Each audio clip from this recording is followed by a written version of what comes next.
TV 타임즈. 네, 더마카와 함께 시선 집중의 문을 열겠습니다. 어서 오세요. 네, 안녕하세요. 더마카입니다.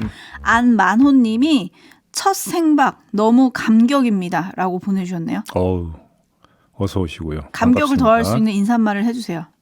지금 했잖아요. 어서 오세요. 반갑습니다. 네. 이렇게 만호님, 한 분 한 분 이렇게 저희를 찾아오시면 저희는 힘이 다 납니다. 고맙습니다. 네, 만호님 자주자주 찾아주시고요. 네. 일반인님, 저희 단골 촌철님이신데 02로 시작하는 전화가 와서 기쁘게 받으면 허경영입니다. 이라고 보내주셨는데 02로 오는 번호를 기쁘게 받은 거 혹시 청취율 조사에 응답하려고 기쁘게 받았다는 뜻인가요? 그렇죠. 아유, 그 마음만 고맙게 받겠습니다. 네. 허경영입니다. 라고. 네. 근데 그 앞번호가 있던데요. 그래서 저는 그 번호 또 아예 안 받는데. 근데 번호가 수시로 바뀌어가지고요. 아니, 뒷번호로 바뀌는데. 9기요? 아하, 7로 시작하는 99? 네, 안 받아요, 그래서. 그러다가 혹시면 어떡해요? 전 열심히 받을래요, 그래도. 혹시? 예. 알겠습니다. 에이스타인 가시죠? 네. 김건희 씨의 통화 7시간 보도 이후에 이재명 후보 그리고 윤석열 후보의 반응이 전해졌습니다. 이재명 후보는 보도를 봤냐는 기자의 질문에 저도 관심이 있어서 당연히 봤으나 그냥 봤을 뿐이다. 그 문제에 대한 개인적 관심보다는 국민 민생과 경제에 더 관심을 둘 생각이다. 국민이 먹고 사는 문제, 경제와 민생, 나라의 운명이나 미래보다 더 중요한 일이 어디 있느냐 이런 반응을 보였고요. 윤석열 후보는 보도를 직접 보지는 못했지만 어찌됐든 많은 분한테 심려를 끼쳐드린 점 죄송하게 생각한다라는 입장을 전했습니다. 네. 그러면서 사적인 대화를 뭘 그렇게 오래 했는지 어쨌든 남편인 제가 좀 더 잘 챙기고 했어야 하는데 선거운동 하느라 대화할 시간이 많이 부족했던 것 같다라고 얘기를 했습니다. 네. 한편 윤석열 후보와 경선에서 경쟁을 벌였던 홍준표 의원은 돌연 절필 선언을 했습니다. 네. 대선 전까지 이제 아무 대선 관련한 의견도 내지 않겠다라고 얘기를 했는데 그러면서 김건희 씨 보도 관련 우려를 표명했던 SNS 글도 삭제를 했습니다. 네. 이런 반응들 제이비는 어떤 점에 좀 주목을 하셨나요? 다 이유가 있는 거 아니겠습니까? 이재명 후보의 발언은 어찌 본다면 뻔한 어떤 그 대답이라고 봐야 되겠죠. 왜 그러냐면 김건희 씨의 7시간 통화 내용 보도 이야기가 나왔을 때 국민의힘에서 뭘 치고 나왔습니까? 그럼 형수 욕설도 방송해라. 그렇죠. 이렇게 치고 나온 상태에서 이재명 후보가 뛰어들면 어떻게 되겠습니까? 그래서 안 뛰어들고 있다고 보면 될 것 같고요. 윤석열 후보 같은 경우도 한 언론이 이런 식으로 그 표현을 했던데 분리 전략. 예, 부인 김건희 씨 문제와 본인을 분리해 들어가는 전략을 계속 취해왔는데 이번에도 이런 거 아니냐. 그게 뭐냐면 선거운동 하느라고 대화할 시간이 많이 부족했다. 네. 그래서 몰랐다. 이런 이야기니까 분리 전략 아니냐. 이렇게 진단을 했더라고요. 그게 맞는 진단인 것 같고 궁금한 건 홍준표 의원인데요. 네. 청문홍답 게시판에 답글까지 달면서 왕성하게 활동을 하다가 홍카콜라까지 제기한다고 선언까지 했지 않습니까? 제기도 했죠. 근데 갑자기 지금 어제 이거는 그간의 움직임과 정반대되는 지금 현상이잖아요. 네. 그러면 이게 어떤 특별한 계기가 있지 않고서는 이렇게 급 선회할 수는 없는 거잖아요. 네. 특별한 계기가 뭔지가 저는 궁금한 건데 뭘까요? 김건희 씨 보도 관련 우려를 표명했던 SNS 글도 삭제를 했다. 여기서 이제 그 계기의 종류는 그러니까 대충 가늠해 볼 수 있을 것 같은데 계기를 누가 부여했는지는 알 수가 없는 거죠. 네. 본인이 그 계기를 부여한 건 아니고 그거는 본인의 어떤 그 활동 폭이 계속 확장되어 왔다는 걸 본다면 본인의 어떤 그 의지 요것과는 다른 계기가 작동한 게 아닌가 이렇게 네. 추정해 볼 수 있는데 말 그대로 그 추정 이상은 지금 할 수가 없는 상황인 거죠. 그러니까요. 예. 본인이 스스로 그만둔 건지 아니면 누가 그만두라고 해서 그만둔 건지. 근데 누가 그만두라고 했다고 네 그러면 그만둘게요라고 할 분인가요? 그런 분은 또 아니신 것 같아가지고. 그러니까요. 뭐지라고 상당히 궁금한데 전화를 잘 안 받으셔가지고 네. 알 수가 없는 상황이고요. 네. 9020님은 부부가 분리가 되나요? 라고 해주셨는데 판단은 국민들께서 하시겠죠. 네. 자, 한편 스트레이트에 담지 않았던 김건희 씨의 새로운 통화 내용도 이제 속속 보도가 되고 있는데요. 어제 MBC도 다른 뉴스를 하나 보도를 했습니다. 네. 잠시 들어보시죠. 서울의 소리 이명수 기자와 통화한 김건희 씨는 고발 사주 의혹이 홍준표, 유승민 두 후보 측의 공작이라고 단언했습니다. 그러니까 우리는 한 적이 없는데 지금 정치 공작하는 거예요. 유승민 쪽하고 홍준표 쪽하고 이제 공작을 하는 거지. 남편 떨어뜨려서 자기네가 나오니까. 윤석열 후보는 아내가 정치를 극도로 싫어한다고 했지만 녹취록에는 김 씨가 윤석열 캠프 운영에 관여한 정황도 엿보입니다. 우리 캠프가 엉망이에요. 지금. 네. 그래서 완전히 재정비를 다시 다 해. 네. 국민의힘이 뭐 좋은 당도 아니고. 네. 그러니까 이게 이제 너무 아마추어인 거야. 그러니까 이제 예를 들어서 뭐 우리 오빠라든가 여기 몇 명 있어요. 네. 여기서 지시하면 여기서 이제 다 그걸 캠프를 좀 조직하니까 예. 요 헤드들한테 그런 거를 설명을 해줘야지. 윤 후보와의 결혼 과정에 한 스님이 가교 역할을 했다면서 말이 스님이지 진짜 스님은 아니다.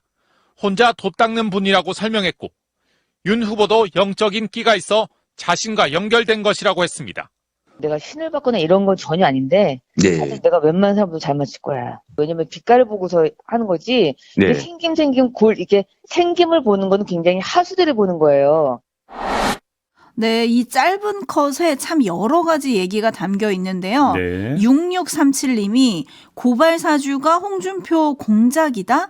한마디 하고 싶으실 것 같은데 왜 그만두셨죠?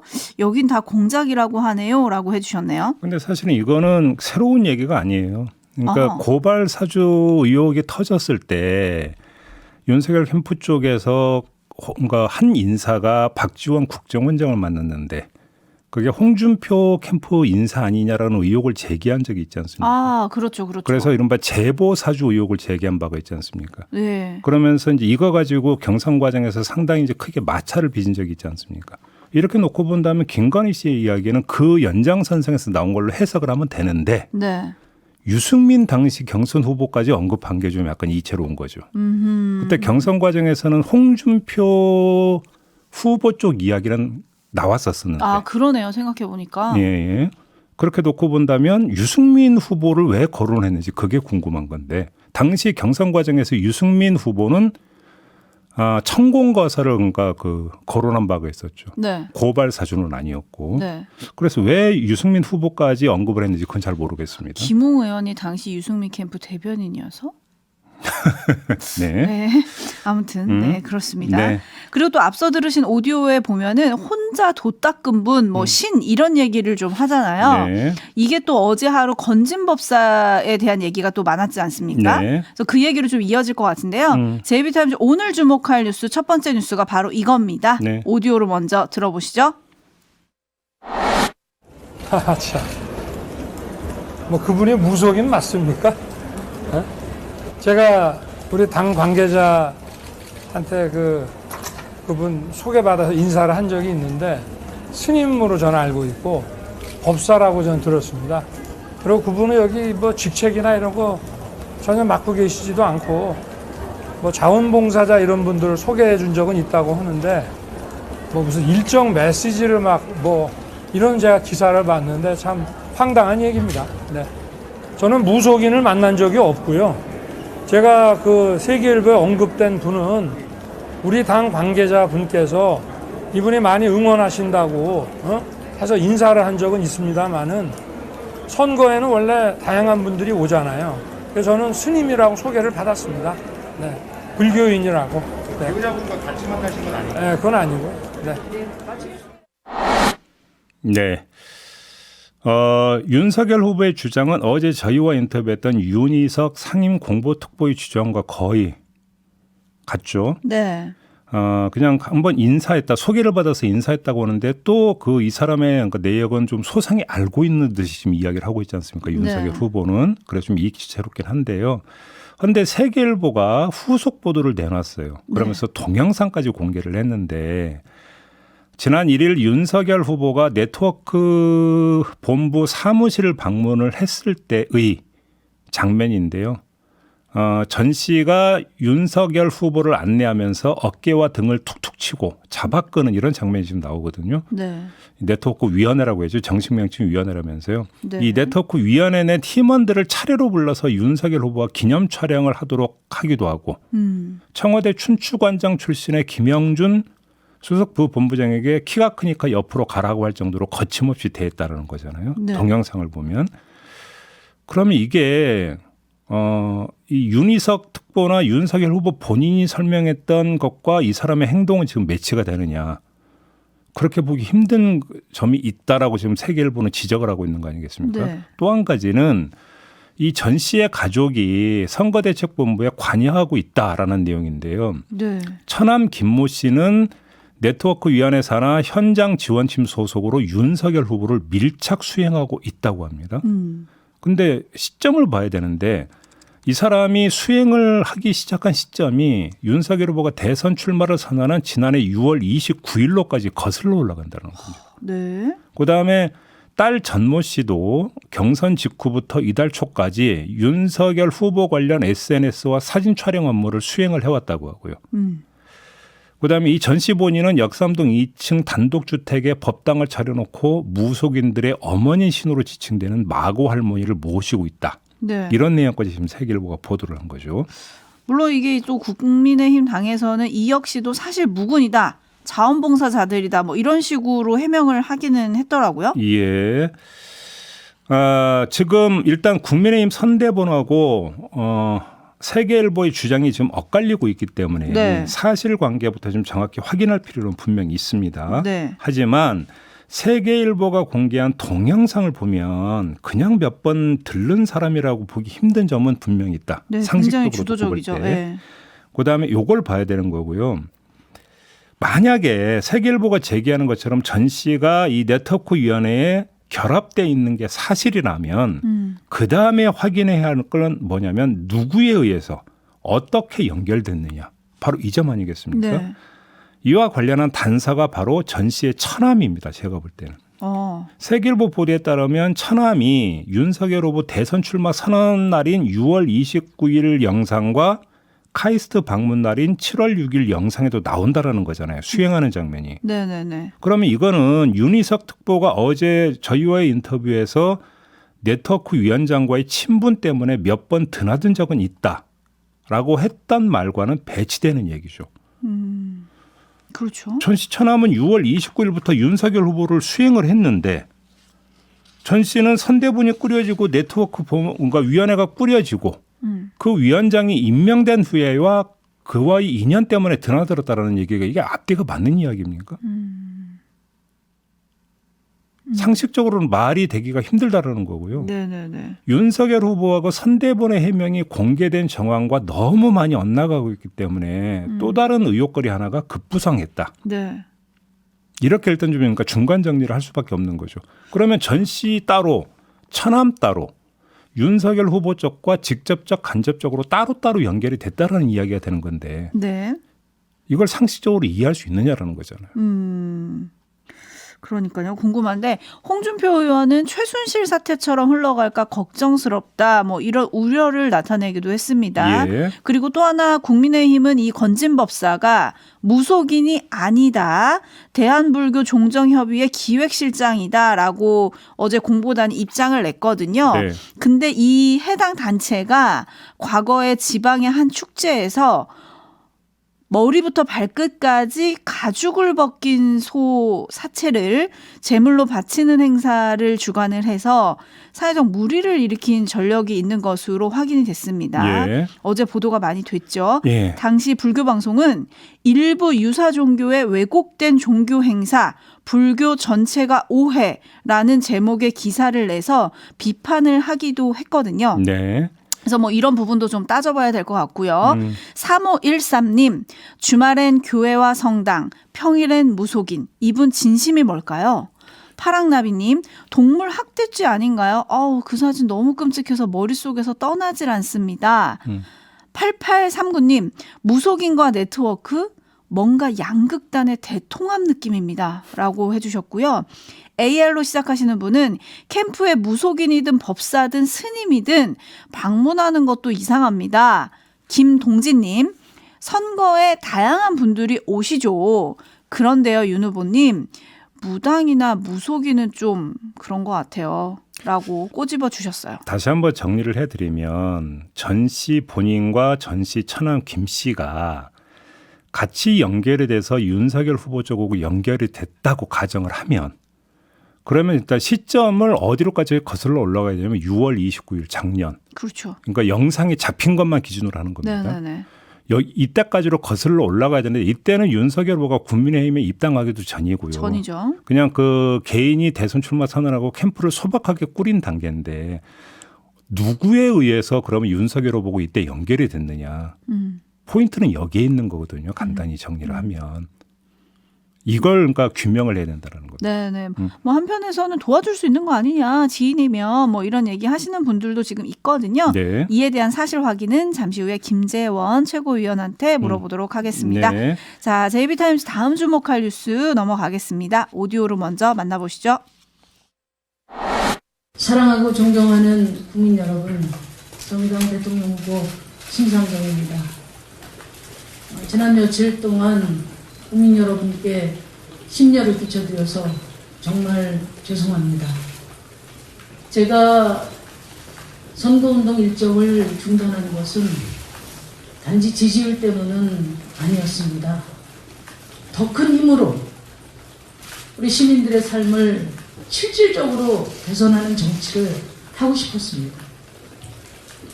그 소명을 이루기 위해서 선거제도 개혁에 모든 것을 쏟아부었습니다. 성공하지 못했습니다. 그리고 그 과정에서 진보 정치의 가치와 원칙이 크게 흔들렸습니다. 뼈아픈 저의 오판에 대해 겸허하게 인정합니다. 이번 대통령 선거에서 저와 정의당 국민들의 재신임을 구하겠습니다. 네. 심상정 후보가 어제 기자회견을 열고 이런 입장을 표명을 했는데요. 네. 그러니까 오판이라는 표현을 스스로 하지 않았습니까? 네, 뭘 오판했다는 걸까요? 그러니까 그게 애매한데요. 대체적인 분석은 이런 겁니다. 준연동형 비례대표제를 도입하기 위해서 민주당과 공조를 해야 하고 바로 이 점 때문에 조국 사태를 대처하는 데 있어서 진보의 원칙을 훼손했다.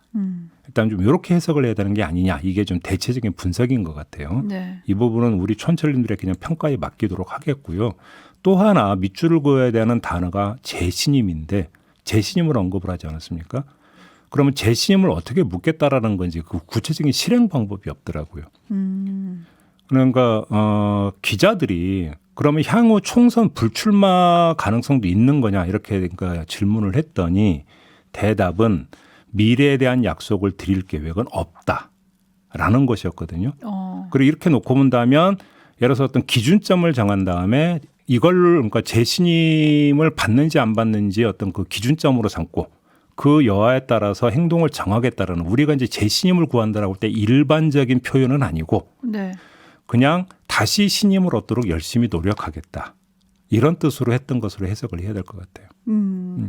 어제 기자회견장 배경에 이제 노란색으로 심상정이라는 이름이 크게 쓰여졌고요. 예. 그 이름 안에 민주당 이중대, 정의업당, 교조주의, 내로남불, 무능 뭐 이런 정의당과 심 후보를 비판하는 문구가 아주 빼곡히 적혀져 있었거든요. 예. 이런 모습을 보면 어쨌든 지금의 모습을 버리고 새로 나가겠다.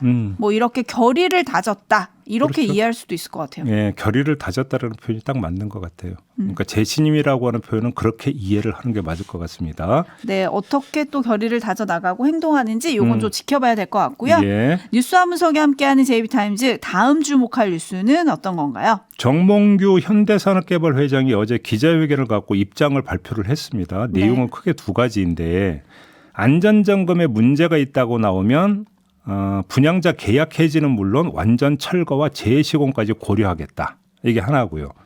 현대산업개발 회장직에서 물러나겠다. 하지만 대주주의 책임은 다하겠다. 이게 다른 하나거든요. 근데 제가 볼 때는 둘 다 잘못된 입장 표명입니다. 잘못됐다고요? 하나는 내용이 잘못됐고 하나는 방향이 잘못된 건데요. 자, 네. 첫 번째 내용을 다시 한번 읽어봅시다. 안전점검에 문제가 있다고 나오면 재시공까지 고려하겠다 이렇게 돼 있잖아요. 네. 이건 말이 안 되는 얘기예요.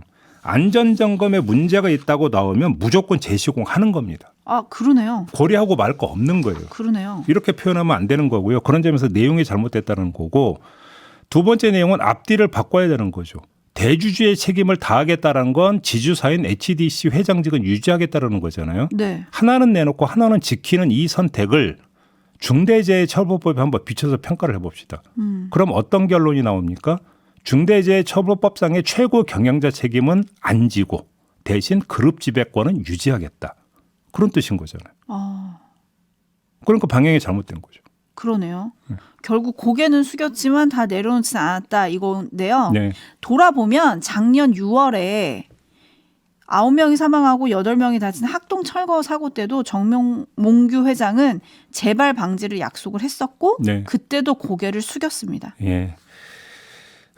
고개만 숙였지 내용은 뭔가 좀 진척된 게 전혀 없다. 이렇게 평가를 해야 될 것 같습니다. 네. 이렇게 마무리하죠. 수고하셨어요. 고맙습니다.